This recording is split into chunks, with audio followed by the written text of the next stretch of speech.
Good evening, everybody. My name is Jennifer Dobbin, and my company is Dobbin Consulting. I'm a land planning and public engagement consultant in Calgary, and I'll be moderating tonight's online session. Welcome to the online engagement session for a development permit application for Serena Homes for the 1600 block of 33rd Avenue Southwest, located at 1624 through 1640 33rd Avenue Southwest. And encompasses 5 lots on the west end of the same block as the Coco development. First, I'd like to introduce our panel participants. Well, actually, I think I'm going to do that at the end when it reads visible. My apologies. Observing this evening, we do have Jared Friedman from the City of Calgary, file manager for the application, Mark Saskis, City of Calgary coordinator for the community planning, and Zev Klim-Ochko from the Ward 8 office of Emnwooly, but they will not be on the panel. They are here watching though. I will review the housekeeping rules for this evening's engagement session. Currently, we have 7 attendees, but we do have 17 registered attendees that may show up. During this live session, we will first have a presentation by Kasola Cup, the architects. After the presentation, I'll be moderating a question and answer session where attendees can ask questions of the panelists. You can submit your questions to the panelists through the chat function. You can find the chat on the right-hand side of the screen by clicking on the orange arrow to expand the menu and then clicking inside of the questions for staff box and entering your questions. Although you can submit questions at any time, we encourage you to view the presentation before submitting questions in case it isn't answered by the presenter. And we can return to any of the slides during the question and answer to further explain details. During the question and answer period, we group similar questions together for efficiency. If you have any unanswered questions or further comments, you can contact the development manager for Serena Homes, Max Parrish, at max.parrish@serenahomes.ca. I will now turn this over to Kasola Cup for the presentation. Tony and Talisha, if you want to turn your cameras on, there we go. Hi there, I'm Tony Kasola with Kasola Cup Architects. With me I have Talisha from our office as well, Talisha Wagner. I think most of the people that are on are in attendance probably have seen this before, but for those that probably haven't seen it, I want to just do a quick sort of walk around the site plan, give a little bit of a sort of general idea of what the project and the development is and what it's become over the evolution throughout the development permit application. And then, yeah, and then I'll just go through some of the other elements besides the site plan, which is the views of the building, the massing, and most of the exterior elements. That would be the courtyard at the north edge. And yeah, that's I'll start with I guess the site plan. If you can take me there. Yeah, that's the land use redesignation, which provides all the metrics that we respected in terms of the setbacks and the height. And we provided more setbacks than what is required by the land use, and we're definitely within the 20-meter height. So the building itself is a 6-story, 123-unit multifamily residential project. It has a small component of what we consider sort of commercial light component at the north or southwest corner of the main floor. We'll talk about that a little bit as we talk about the site plan. And for the most part, most of the massing of the building is towards the south. And we did that for the main reason was to respect the northern parcels and the shadowing effects onto them. As we look at the different interfaces of the building, the first one would be, I'll focus on the 33rd Avenue interface. Along 33rd Avenue, I'm not sure if I can point to any of this, but I'll just describe it. On the bottom of the site plan is 33rd Avenue. And there are about 6 large, what are conceived to be live-work units. And they are basically 3-bedroom units, and they're larger, around 1,200 square feet, that kind of engage and activate 33rd Avenue. And they all have shared sort of steps that lead down to the sidewalk. So for the most part, they're about 2.5 to 3 feet from the sidewalk grade, which provides pretty good privacy for their outdoor amenities. And as we go further westbound and head towards the corner of the main floor, we start to get into more of a commercial feel to the building with larger expanses of commercial glazing, which kind of allow views into a flexible, more of what would be kind of an amenity space for the building. And currently, we're anticipating that it would be mostly more of a sort of a gym related, whether it be yoga or spin class type thing, something to allow a lot of sort of visibility onto the street. And as we go northward, then around the corner on 16th Street, we get closer to the front entrance and the lobby of the building. And that is, we're going to punctuate that with some kind of an art wall on that would be the inside walls that are kind of binding the entry area, with a few class 2 parking stalls. And then as we go further north, there's some additional space for the building in terms of leasing, office, and other flexible uses for the residents.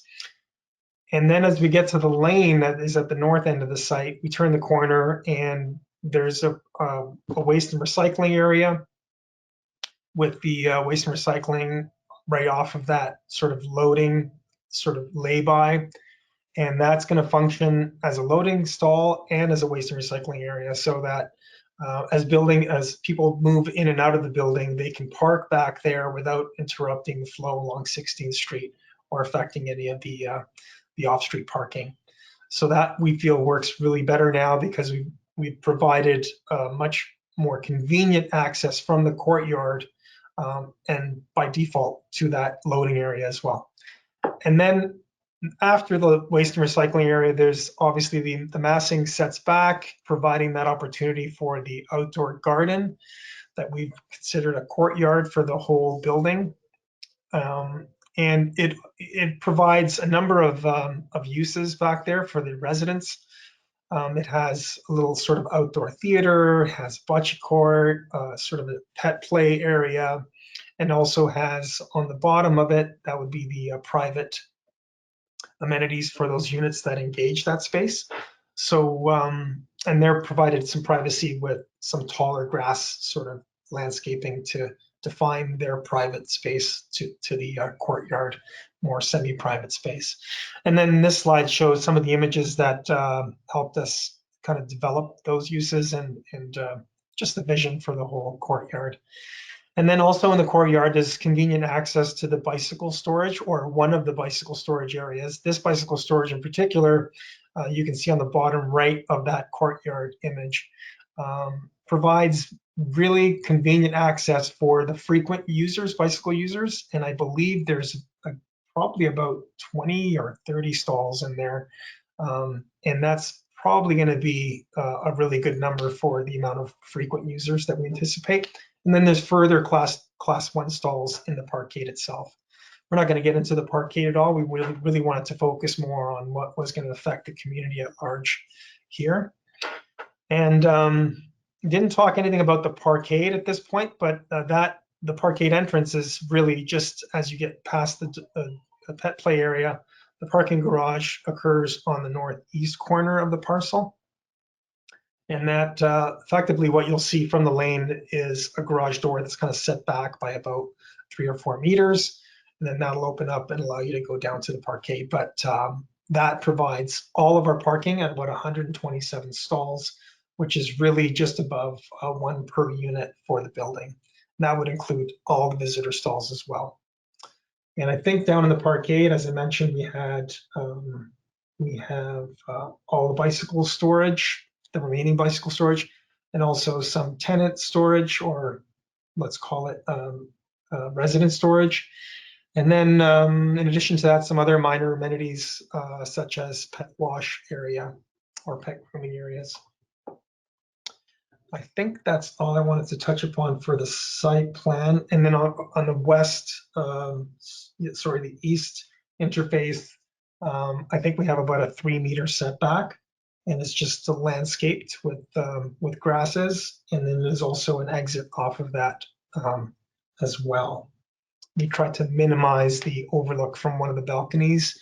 We had switched it from the north side of that bump out to the south side of the bump out in response to those concerns that were raised, I think, in the previous engagement session. I think that kind of rounds out the site plan. I think what we could do is perhaps move to the rooftop amenity slides.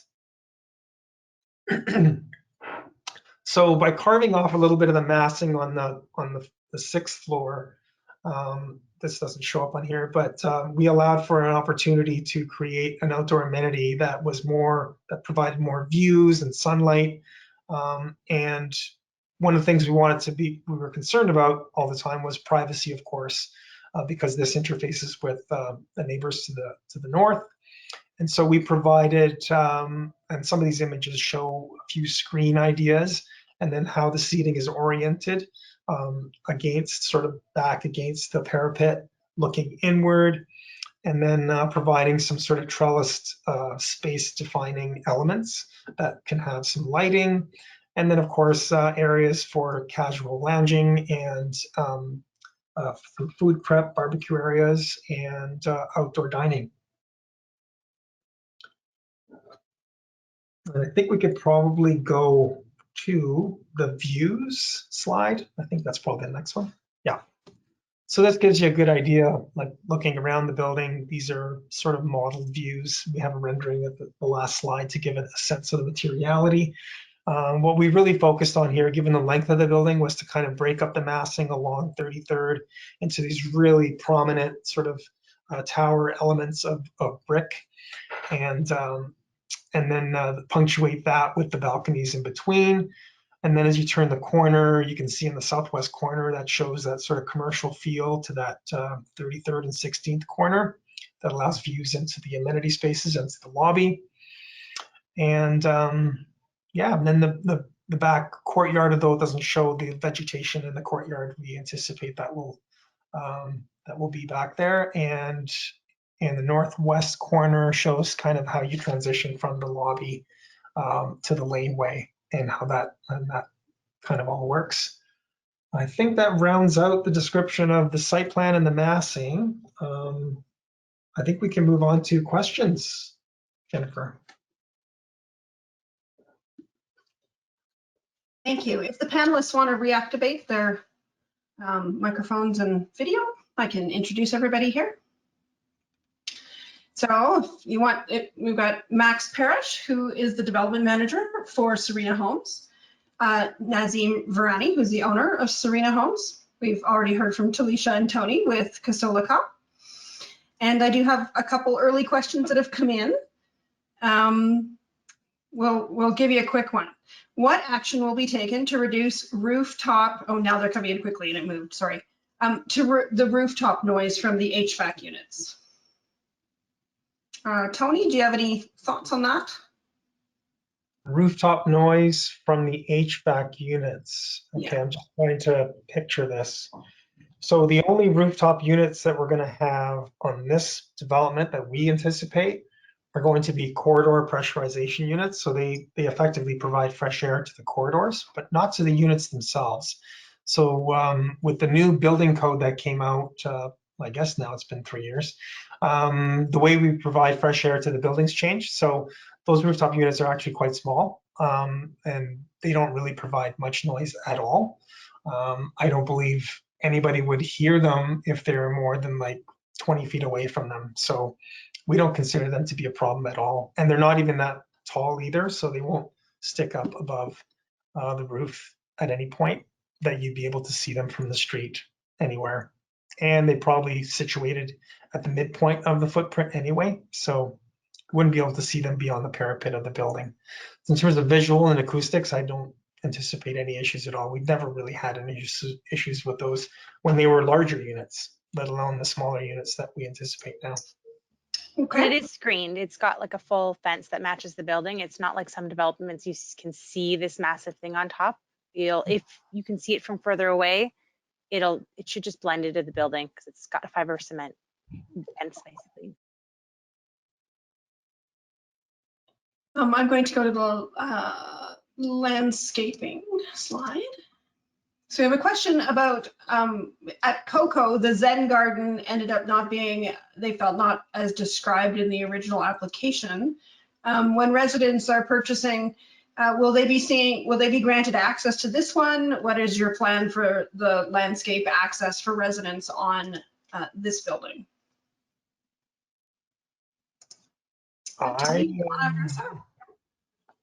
So I think Yeah.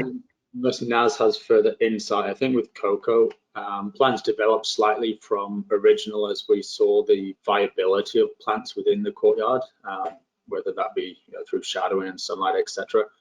With this courtyard for this project, yeah, all residents, tenants would have full access from this building itself to the courtyard, if that is the question. I think that answers the question.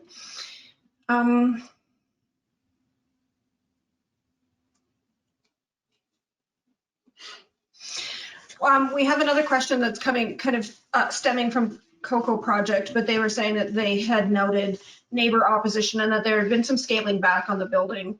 I'm not sure that the question asker is correct on this, but it's indicated that they felt that it was now a 4-story building with 2-story townhomes. What do you think has changed that a community would accept a 6-story building? That's a hard question, but Tony or Naz, would you like to address that one and perhaps update the information on what we ended up with on Coco if that's incorrect? I think part of it, so Coco, maybe Naz jump in as well, but Coco was, again, through these projects, designs get progressed through the whole course of the life cycle. So Coco obviously did end up being a 4-story building. That must have been a good 3 or 4 years ago now, that engagement. And since there's been a lot of city engagement with the main streets and what's happening on 33rd Ave and 34th Ave, with some, a lot of conversations in the city's investments and infrastructure and upgrades, that there's more of a understanding of having these 4 to 6-story buildings lining the main streets. And that's where just the evolution where we've come in now, 3 or 4 years after Coco with this project, why you were seeing a bit of a height difference there. I'm not sure if that was kind of the question, I think, Jennifer, if anyone has anything else to add. I'm not sure where that sound's coming from. Will this be a purpose-built development like Harrison, or will it be resident-owned? Naz, did you want to answer that? Speak to that, please. Sure. Naz or Max? Naz. Well, I can build it. Hi there, can you hear me okay? Yes. Yeah, okay. No, it is purpose-built rental. Okay. A question maybe for Tony. The slope of the exit ramp from the parkade needs to be reduced to eliminate car lights hitting the second floor of houses across the lane. Can any action be taken on that or any mitigation be done? It's a good question. I don't imagine there would be, even at a 4% slope, that would put headlights still pointing upwards. But I guess the good thing is that it would only be for a second. As you come over the hump towards the lane, that would come down. I don't know how we could mitigate that because we can't screen that. Otherwise, we'd be affecting the access to the garage itself. So that is a good question.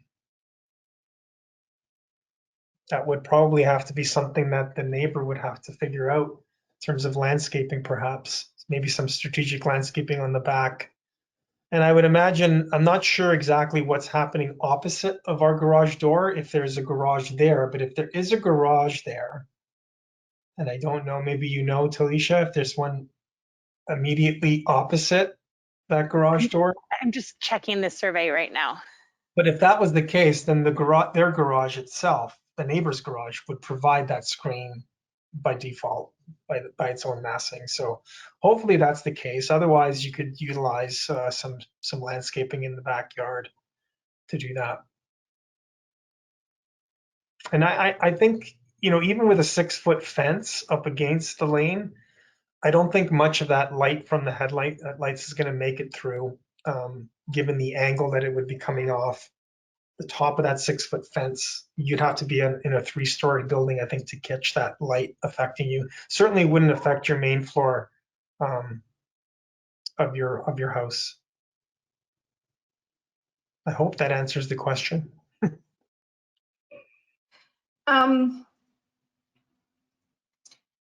So there's a question here about that there was the person who's attended both the engagement sessions for the land use, and that some of the concerns about massing and shadowing and privacy had been brought up there.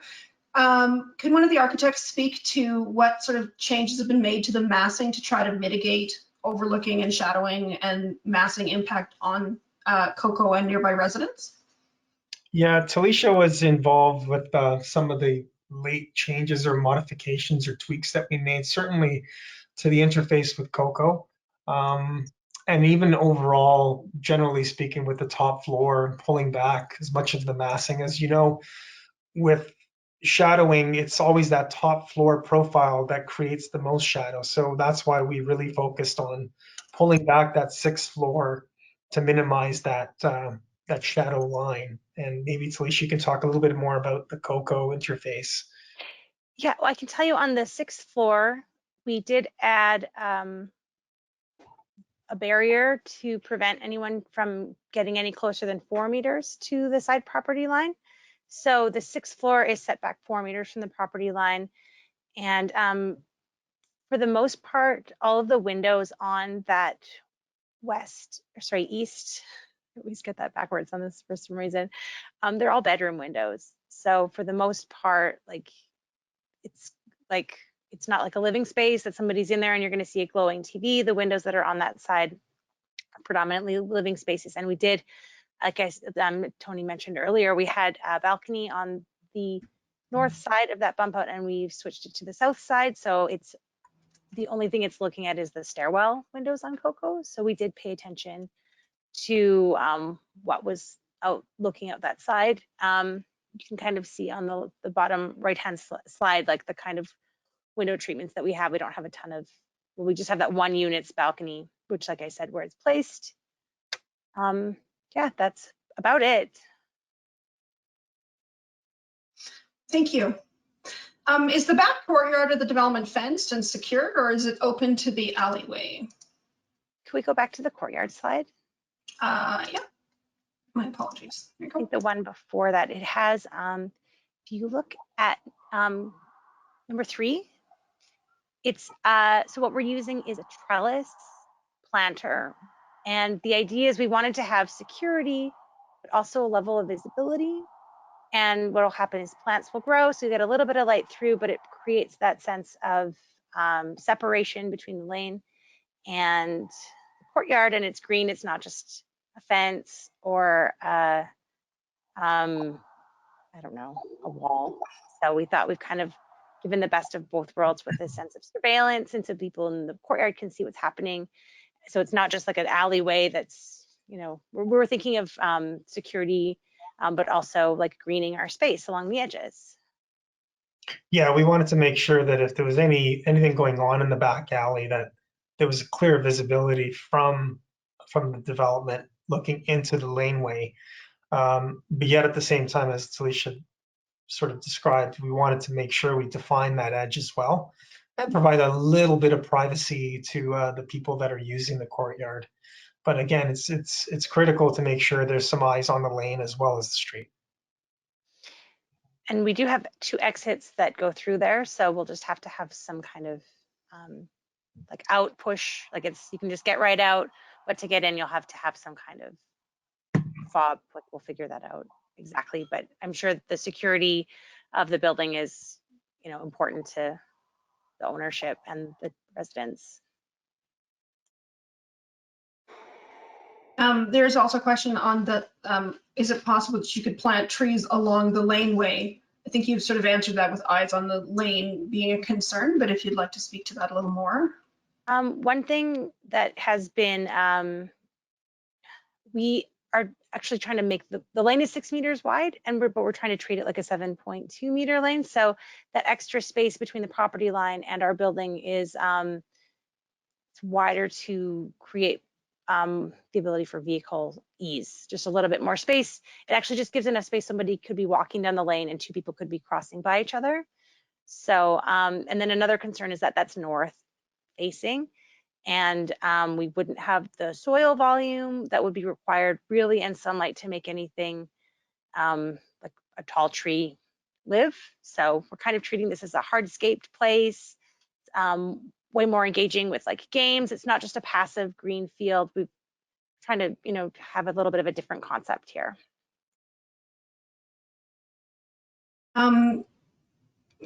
In proximity to that would be a question about the laneway. They're asking how you're going to deal with the grade changes that are currently in the laneway. Tony or Talisha? That's a great question. Now. Yeah, let me just jump in. I've walked that lane with two neighbors now, maybe three, just over the last couple of years. And for sure, there's an issue with just where that lane dips, collects water. And I think we've had two instances over the last 2 to 3 years where, you know, during a flash flood or whatever that looked like, water pooled in that area. And the storm that's there with the barrel, it wasn't able to keep up. And so we're definitely addressing that with the city to understand what the capacity is currently and see if there's anything that we can do to increase capacity with the current city infrastructure that's there. That's definitely one issue that we are looking to remedy. Talisha, maybe you can speak more to the grades and how the building responds to the significant, you know, decrease in the grade there. I think the other point before I kind of hand it off to you, Talisha, to kind of describe that, you know, just that question regarding trees in the lane. We definitely were purposeful in ensuring that, you know, we widen that lane as best as we could. You know, I walked through it with Larry, one of the neighbors there, and, you know, we were visualizing and understanding where the development would end and what that lane would look like.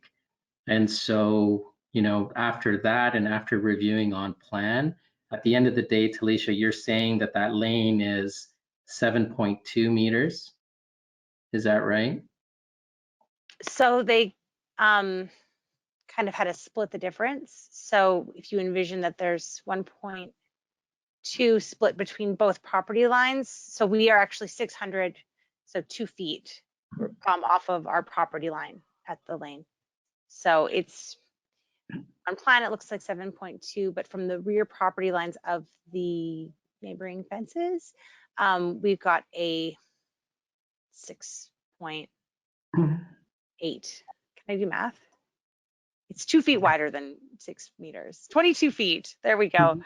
We've done what we can to extend that lane 2 feet. Is it what I think I'm hearing from you? Yeah.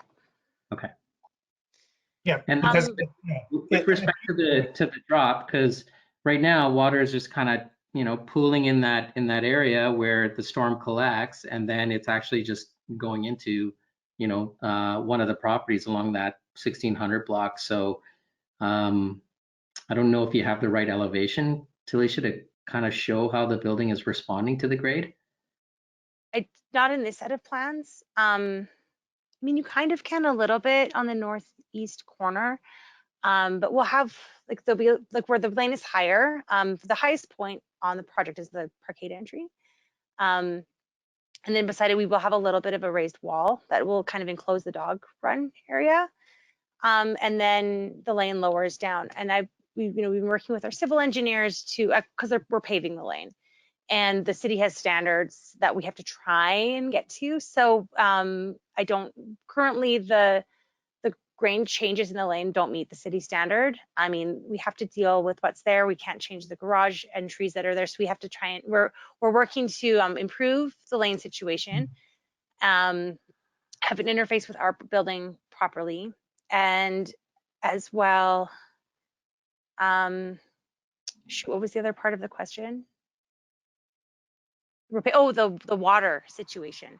So we'll have a stormwater tank that will take all of our water. So any of the overland drainage that would have been a result of the 5 previous houses that was there, that will no longer be running into the lane. That will be contained within our development between our roof and our massive stormwater tank that we are providing. Okay.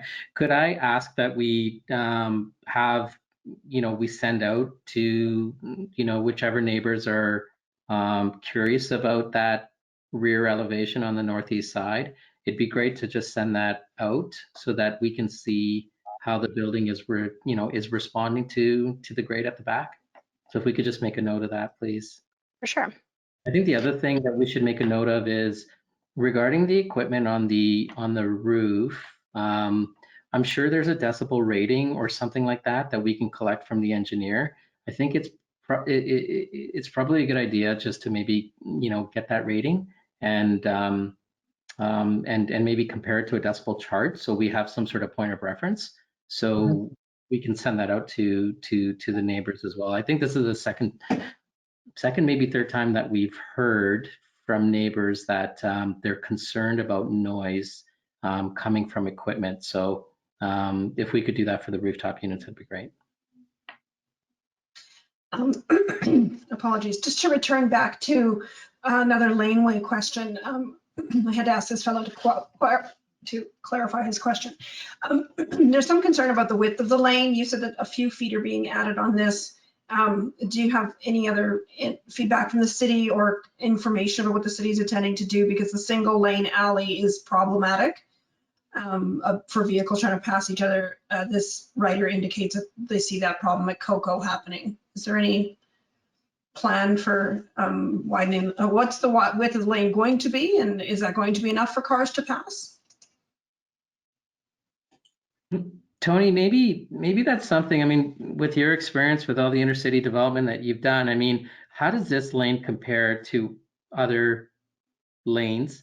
I guess is one question. And then, what is the actual, I'm just under, around that 7 meters or just under 7 meters. I mean, yeah, what does that look like for where we're at right now? Well, for starters, 6 meter width is actually a standard minimum for two-way traffic. So it works. It's worked for years. I think what's been happening though is that with our new developments and our sort of greenfield land developments, we've been implementing or seeing lanes that have been implemented at 7.2 as a new standard. So that's effectively 4 feet more than the original 6 meters that we all have, and I think I have in my backyard as well. But any sort of garages that are built off the lane are required to be 2 feet back. So, if we look at this lane in particular, any new garages that occur on the north side, if they become duplexes and whatever, which has been the trend, they will be forced to be 2 feet back. So, in effect, you will have 2 feet more of width when the majority of the lane gets, populated by more garage doors, as opposed to fences that are allowed to be right on the property line. And of course, we provided the 2 feet that we had been asked to provide. So with those two things, we're effectively trying to provide the same width as the new standard, which is 7.2. But most of the existing city lanes are 6 meter, 6.1 to be the exact. Okay, and then just for point of reference, just so I can understand this and some of the neighbors as well, it might be worth just taking 2 other site plans or 2 other plans up the street so we can show how this lane compares to the other 2 developments. Like maybe we should look at Avenue 33 or Harrison. Max, maybe we can grab those site plans, understand the dimensions of the lane, and then maybe we can put the Coco one right beside it so that we can see what that looks like. And then Yeah, I think that might be helpful. Yeah, and in addition to that, we pulled our garage door back, right, Talisha? Yeah, the garage door is Mhm. 4.5 meters from the lane. It's like the first piece of a ramp essentially. And we have done traffic sweep studies with the city to illustrate how cars can pass each other and how we have space for one car to queue and see when another car is coming. So I know some of these developments, the garage door is right at the lane. So then I think it can make it feel like, you know, people are coming out and feel busier. But in our case, you have an opportunity for a visual interaction, as well as the side on the northwest corner where our loading and everything is. That part of the building is set back. So it will make the lane feel, even though the physical lane is going to be only 2 feet wider, it's going to feel a lot wider because the building itself is set back further. Another sort of laneway related question, but will the waste and recycling bins need to be rolled out to 16th for being emptied, similar to how the waste and recycling is moved to 15th Street on Coco? No, it's not. I mean, operationally, we have the ability to pick it up right in the loading zone, but we have to get confirmation from the waste company that they want to do that. Otherwise, we could put it right out into the lane, but it won't be going out to 16th Street. If, The so sign of the so building is It's a flatter, it's at Coco, the challenge is the slope. And so here where those bins come out, it's more on flat ground, yeah, Talisha, where those bins kind of land in the loading area. And then I think you've done the sweep, showing exactly where the garbage truck comes in to pick up the bins. yeah, Jennifer, if you don't mind just flicking to the site plan, please, a couple of slides earlier, please. And the yeah, so the waste and recycling shown towards the top left of this image, and what Talisha and Naz have alluded to is how the truck can sweep in to that top left corner there. So we do have quite a different condition to Coco to make it a lot easier operation. Yeah, I'm not sure how Coco works exactly, but you can see here where the dumpsters are in that room, that they can literally just go into this waste and recycling area that's provided at a 2% slope. And yeah, we're good. Yeah, it's set back compared to Coco's right up against the laneway, so you don't have this this scenario. We have multiple comments coming back in just for a notation, which of course will be in the transcripts back to Serena, just about the volume of units, and that there's quite a bit of chatter that there's not, although there's maybe 7 meters, that there's power poles back there and a lot of traffic being added to this alley, which we will can certainly note back to the city and transportation department on the file that there is quite a bit of concern about that. Generally, I have a couple of questions that kind of go together. There's some questions about security during the build and during move-in times, and that there's break-ins kind of happening at Coco, and they would like you to address what your security plan is for this build. So something that's worked out, so I think 2 parts to that question. One is, what does the security look like during construction? And then what does the security look like at occupancy or post-occupancy? So during construction, what's worked out really well is we're using a company called Stealth, and they have 24/7 video surveillance and security. And so we place, a series of cameras at Harrison. We have 4 different cameras, and there is a speaker. If we see a trespasser or anybody coming onto the site, then there is a video monitor on there that's 24/7. So they will talk down, to the talk down into the speaker and address the potential trespasser or trade often that's coming to site. It's our first time using Stealth, and it's worked out pretty good. Like we've had, while we've been building Harrison, I think we've had 3 to 4 trespassers that have come onto site, and Stealth has kind of address them off video, as well as from speaker. There was one instance where Stealth was not aware, and then when we pulled the cameras up, then we saw where that trespasser did come in, but Stealth had missed that. But probably during a 14, 15-month build cycle to as of today, we've seen probably around 4 to 5 trespassers over at Harrison. So it gives you an idea as to kind of how we're going to be approaching it for this project.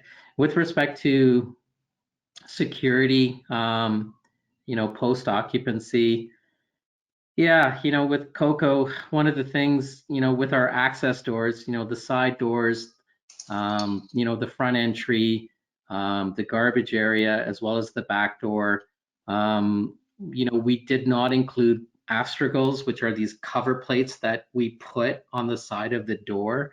And so as part of our spec, those are included in our door security spec.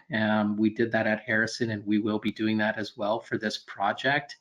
The other thing that we've done is we've eliminated handles in some of those exterior doors. So what we were noticing is, people would, when there's a lever handle, they would shove, a bar or something on that door and pull forward.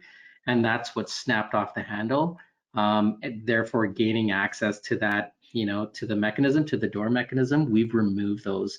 And so all we're doing now is, fob access with a regular push-pull handle.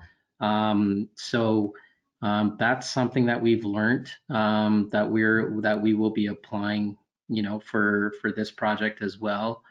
Aside from cameras and lighting, so we definitely, have improved some of the lighting so that we have more lighting in certain areas. Those are the things that we've done with future projects. I think that addressed those two questions quite well. The last question we have is we're asked if there may be more questions, but the current last question we have is, can you give an updated forecast on the start of construction and forecasted completion? So typically projects like this usually take about 18 months to, this is, so probably around 18 to 20 months of a construction timeline. With respect to starting of construction, we expect to start probably towards the end of the year, so likely sometime in December. And we will, for those Coco residents, obviously local neighbours on the session, we will be having updated communications with you all as we get into construction of what's going on in the area and dates we expect to be in and out and starting. I think the other thing that we heard from the last meeting was traffic issues. What is our plan to reduce traffic and congestion for the neighbors and residents? We will be sending out a site plan, and we'd love some feedback on that. So, we'll definitely put together a site plan showing, how traffic flows, where deliveries will come, and where we will designate trade parking. So this is something that we'll send out to our trades as well. So I definitely want to engage some neighbors on a bit of a construction site plan, so we can kind of review some of these points. Nazim, how are you proposing to gather that information and share that information? We can, Max can, send it out to the neighbors through email, and just, and if neighbors have feedback, we're looking for feedback on that. So I think we can just email it out and seek input through email. And, if somebody would like to chat about it, then for sure, we'd love to, we just love to discuss the points there, for sure. I definitely think there's 2 or 3 neighbors that we can go to that that are really engaged and have had traffic feedback. And it was a point of pain. So I definitely think that we would select those neighbors and get feedback on that. Relatedly, there's a question, somebody noted that they missed the last meeting. Was there an update on tradespeople parking at the community center? Is that still part of your plan? That's our plan. I mean, you know, there's definitely some parking towards the park, you know, along 32nd.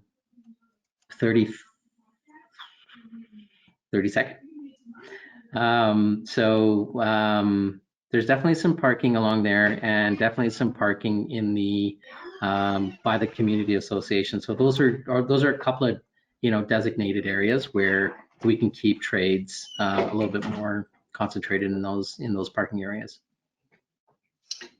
There's a comment and a bit of a question about construction debris and cleanup happening in the laneway, and request that be carefully addressed.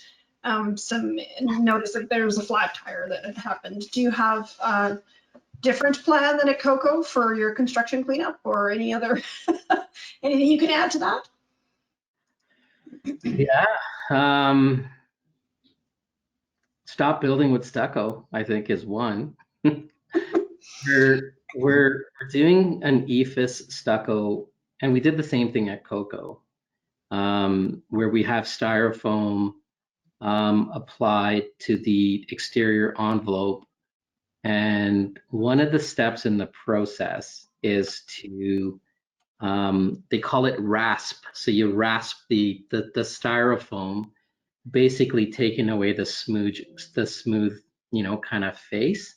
And so when they applied the cement on that styrofoam, it adheres to the styrofoam just because it's a rough surface. That process of rasping the styrofoam is brutal. And so even if we net off the scaffold and the trades, or when we're applying the stucco, we do that in an enclosed area, we still see a bunch of snow or these, you know, stuck like styrofoam particles kind of come out through the air and onto neighbors' property. And so it's been brutal, you know, just with styrofoam pieces and some of that snow. We've, you know, had to go into 3 of our neighbors at Harrison to clean up their yard and vacuum that. So the plan for this building is not to do stucco, and we are moving to a Hardie panel system, which quite frankly I think is way better, more efficient. And I think the look will be a little bit more desired. So we've kind of purposely changed that. I think the other thing that we're doing is we have a magnet where we come through the lane and we just roll. It's on a roller, it's on wheels, and it catches anything that's metal in the laneway as well as on the street. And so that's really helped to, you know, to just run through the lane every month or so. Especially when we start framing, that's when we see a lot of nails and that sort of thing out there on the streets as well as the lanes. So we've adopted that for the last, you know, 2 to 3 projects. I think we did do it at Coco, but I don't think we did it as frequent. So I think definitely we can kind of beef that up. Those are some things that we've learned to try to keep our mess and keep our construction debris contained in the onto the construction site. There was a follow-up request on that. I think you may have addressed it, but they'd asked it to be read verbatim. Post-construction at Coco, nails and screws were very prevalent in the alley and resulted in many flat tires. Can Serena mitigate this by using a nail magnet roller to collect this kind of debris? Yeah. So I think you've addressed that. And definitely, you know, there was a couple of residents at Coco that, you know, had to initiate that and had to ask for that. So I think we need to do more frequent kind of sweeps with that magnet. Okay. They said thank you, so they did get that addressed. And I have another comment about the laneway and that they feel there's some misrepresentation in cars being able to pass or not. From a planning perspective, I'm sure Tony could speak to this, or I can, that transportation in the city is where we would put those pressure points to ask for assessment of a laneway and what can be done if there's power poles in the way and things like that. But a 7-meter lane is pretty significant, and I understand. Then we get them cluttered with blue bins and green bins and garbage bins and debris and telephone poles and all of these sorts of things. But Tony, did you want to add to that at all, or? Yeah, I mean, I'm just looking at the site plan now, and I can see those power poles are clearly at least 2 or 3 feet into that. So it's definitely a problem. It You know, is. in some ways, yeah. Like when we were there, I think it was Larry and I that we were walking through, we noticed those poles because where the building, was set back, you're right, it's like 3 feet away from that pole. But at least what it does is when we have 2 cars going, there's enough room between the poles where a car can kind of go in between the poles and let one car kind of pass by. Right. So yeah. And in effect, what it does is it slows down the traffic in the lane, which is important as well. It acts as almost a de facto traffic calming measure. Whereas if you had clear 7.2 front to back, you'd think that that'd be great, but all that does is just increase the speed of vehicles back there, which is also inherently dangerous in and of itself. So you're right, there is enough room and there's a spacing between those columns. I don't like the last 2, the ones that are closer to the west or to the east side. The spacing between the first one from 16th and the next one is a good spacing. The other 2 are problematic for sure. But, that's just a matter of vehicles working with each other, just like it is to get in and out of a parkade. You've got to work together to kind of wait for each other to move out of the way. All right, that's what I have. Oh, more comments about the space in between the power poles and in the laneway. That's what I have for new questions. If we want to wait a moment, if anyone would like to submit any of their last questions, we can address them.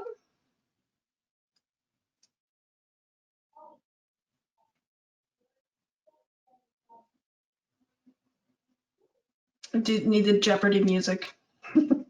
Jennifer, how many neighbors did we have join? We have 11 at the moment. Okay, that's good. Mm-hmm. And we had a good range of questions from multiple different people. Max, you can probably answer this one. What is the timeline for demolition of the current homes on the block? Of course, you need approval of your development permit, but. Yeah, if development permit and building permit all go through as hoped, then I think NAS would be looking at November sometime to start on there's asbestos testing that you do to the properties and demolition. So sometime, most likely late November would be that time.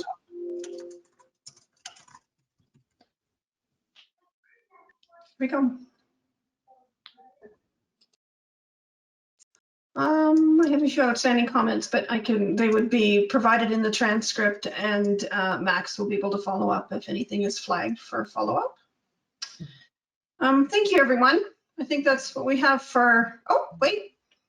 Will there still be sidewalk access during construction? Max or Naz?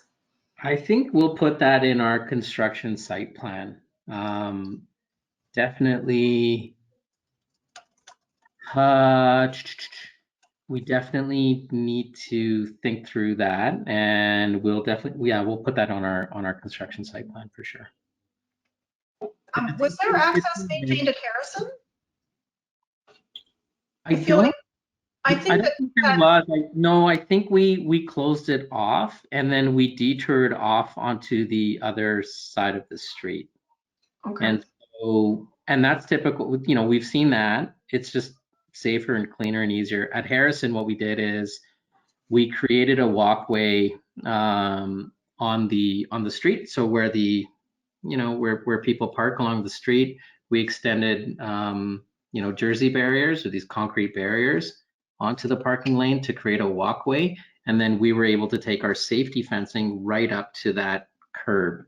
And so it gets really tight. So, that's what we ended up doing at Harrison. But in this one, we'll put it as part of our, sometimes it's easier just to block it off and have neighbors walk on the other side. And sometimes it's better just to kind of do what we did at Harrison as well. But we'll work with the city on that plan to ensure we're thinking through that properly. There's a question as to whether 16th Street access could be used for in and out of the construction trucks. They have a paved road and they're concerned about the damage of increased traffic with the heavy construction trucks. Yeah, me too. I'm concerned. Like right now, at Harrison, what we've done is we've taken over, one parking lane on 18th Street. So our fence, kind of comes out, I don't know, I think it's 10, 12 feet, and it's made that road tighter. And now we've just got two-way traffic, one way coming in, one way coming out. And it's not great. Like, I mean, when we have deliveries, or even when we don't, even when we just have the construction fence out, it's pretty tight, and there's a lot of equipment that's moving in and around. And we had a crane at Harrison, and so I don't know. I don't know if that's the best play. I quite frankly think it's there's a better solution out there. So so that's going to be part of our construction site plan to review. A comment came in that I believe the concern was about causing damage to the laneway behind Coco during construction. Is that your understanding of the original question? Causing damage to the laneway? What do you mean? Sorry. Or I'm sorry, I'm going to get this screwed up, but if you're using 16th Street or avoiding 16th for access, does that put the pressure on the lane, or does it bring them around a different way? Or I think what we've seen at, there's two projects where we've seen the development or the developer or the city, I don't know, who initiated it, but they basically, sectioned off 16th Street from 30, let's just say in this case, it's 33rd Avenue to the lane. So there's no in and out access on 16th Street. However, there is access from the lane. So if you're coming from Coco, if you're coming from, one of the residents along that block, you can't hang a left onto 16th, to get onto 16th. You can't hang a left to get onto 16th Street. However, you can hang a right, and then you can go down and get onto 33rd from the next block over. So I've seen that, on a couple of projects, and I think it's a safer play, but it's something that we'll definitely review with the city to see what's best for the city, for the community, and for us. okay. The follow-up question was, is it feasible to have construction vehicles enter and exit the construction site without using the laneway? That's a great question. And, I think it's just going to go part and parcel with how deliveries flow and how we can, I guess the takeaway there is when we, review the site plan, considering deliveries, flow of traffic and those heavy vehicles, I think we got to do whatever we can to ensure that they don't get into the lane. So we'll have to figure that out. Yeah, because that's, there's a dip in that lane. Yeah, no, for sure. Yeah. There's a comment from one of our panelists. Talisha has an update about the lights coming out of the parkade, and that there is a garage immediately across from there. Did you want to speak to that, Talisha?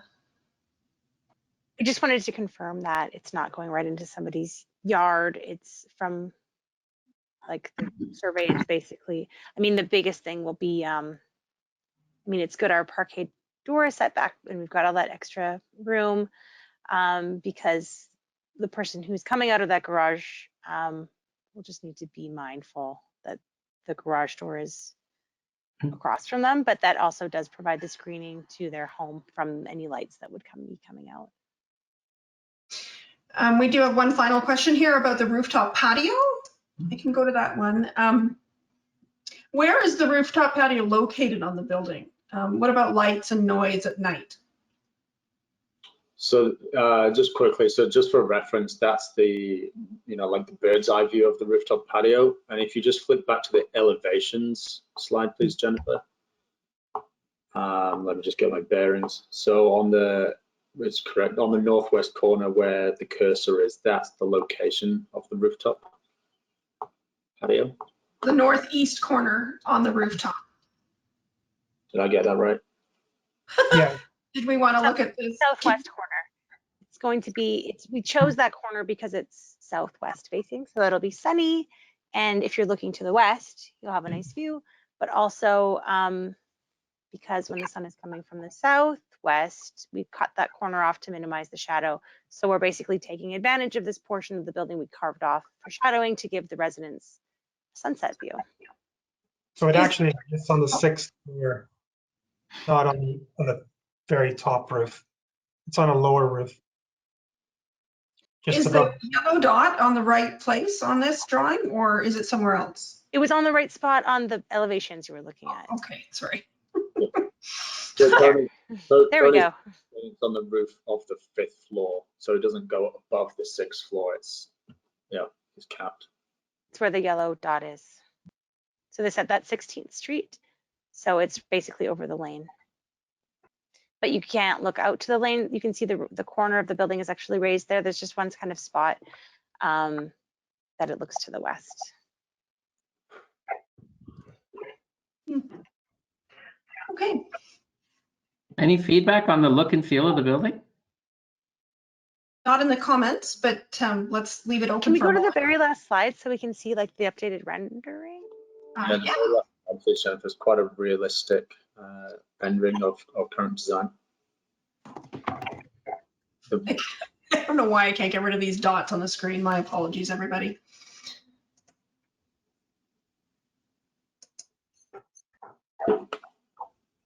We really tried to make it different than, the previous buildings that we've done. We're trying to incorporate some art. Do you mind making the rendering bigger, Jennifer? Perhaps I can. There we go. Yeah, so we're trying to incorporate some art, as you can see under that, that Loop Fitness sign, and then, we're trying to incorporate some art on the other side of the where the residential entry is. We've taken the step to do brick, a lot of brick on the front, and then go with hardy siding on the insets. And so, yeah, it's a bit of a different look and feel. We've seen, different versions of this definitely in Calgary and in some other communities as well. So, yeah. Is it red brick? That's what we're aiming for. Yeah. Yeah. We've got 3 different tones of red that we're looking at. So. Okay, and then we do have a comment that the brick is a great look and the linear lines do seem to complement Coco. How many commercial units are there going to be? They're not commercial, they're live work. So, well, I guess that's not entirely, like what we're trying to do, where it says Loop Fitness, we're trying to get a local fitness group to come into the space to add a service to the tenants, as well as add service to the community and the neighborhood as well. So there is just that one kind of area on the corner of the building, and then the rest of the units facing 33rd Avenue, where there's a lead up. There's some steps leading up into those units there. Those are the 3-bedroom live work units.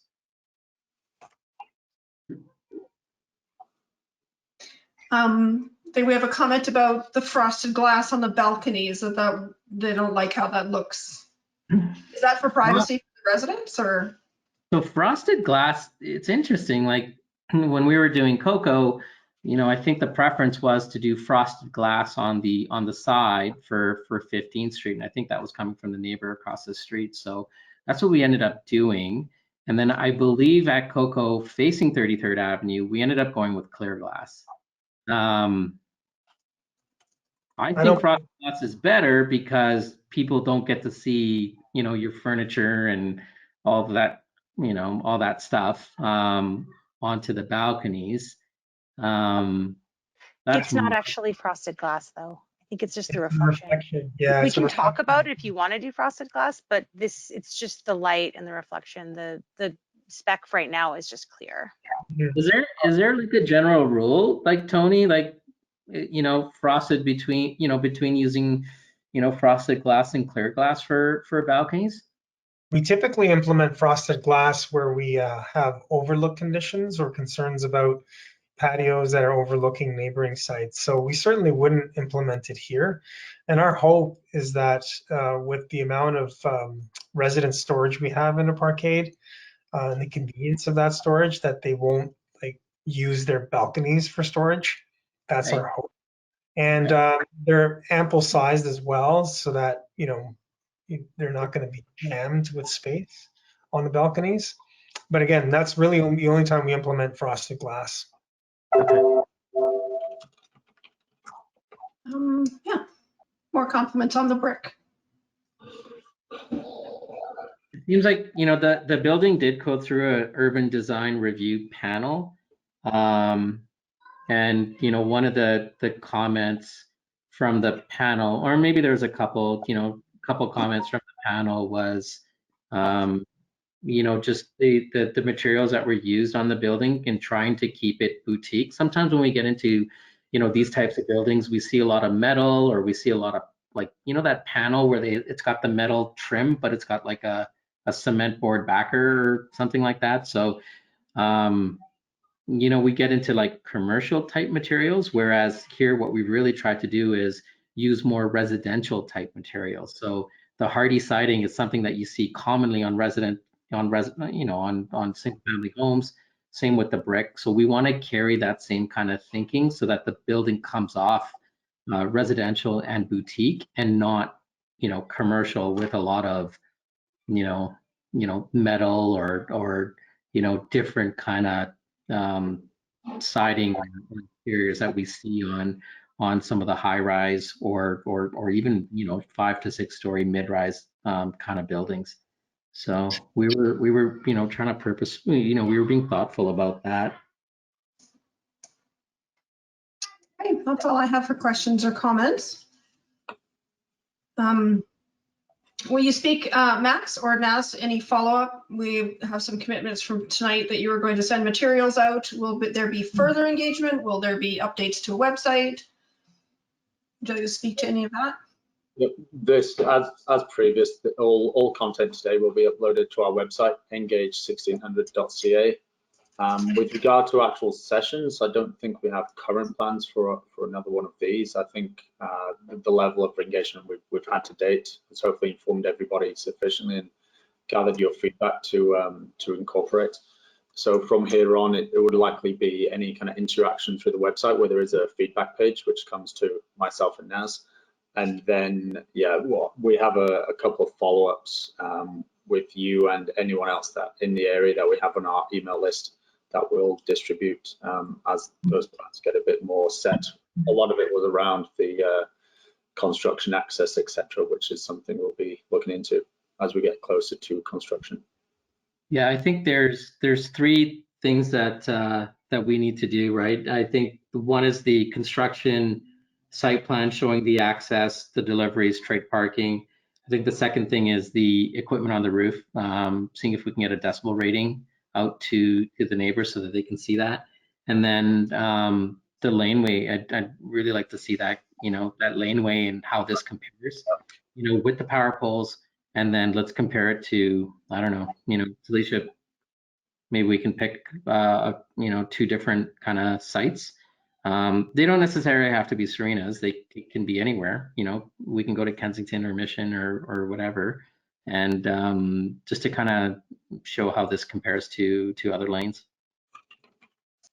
Was there anything else, Jennifer, that I missed from residents, from neighbors on what they need from us?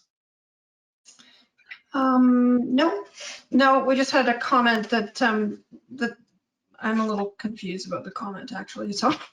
But all comments that were not directly addressed or questions that were like integrated together will be in the transcript and will form part of the engagement information back to you, Naz and Max. And I made several comments in private answer to people that we would note their concerns, and that will go back to transportation, especially about the laneway. Yeah, and everyone, I mean, Jared is our file manager, so so please feel free to reach out to Jared with any questions pertaining to transportation or lane width or access or anything like that. And obviously Max is available as well to receive any questions or comments from our end as well.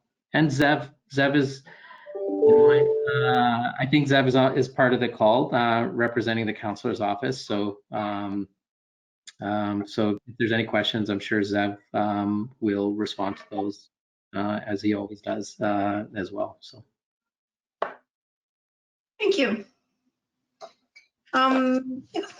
So I will, if you are an attendee, we would be closing our session now, so you may end up having your screen closed on you, but our panelists would often have a conversation after. So thank you everybody who's come, and yeah, you can certainly follow up with Max if you have more questions. Put Max on the spot. Thanks very much. Thank you. Thanks everyone for your time.